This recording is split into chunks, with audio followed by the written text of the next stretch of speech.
الرحمن الرحیم۔ صحیح بخاری حدیث نمبر 949۔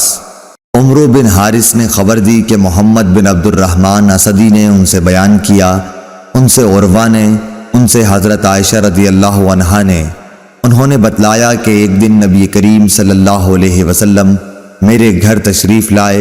اس وقت میرے پاس انصار کی 2 لڑکیاں جنگ بعاث کے قصوں کی نظمیں پڑھ رہی تھیں۔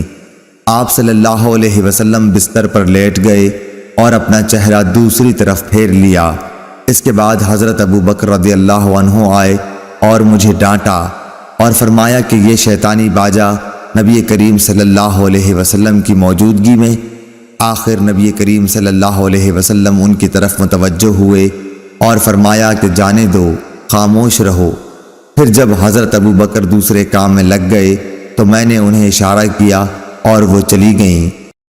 اللهم صل على محمد وعلى آل محمد كما صليت على إبراهيم وعلى آل إبراهيم إنك حميد مجيد اللهم بارك على محمد وعلى آل محمد كما باركت على إبراهيم وعلى آل إبراهيم إنك حميد مجيد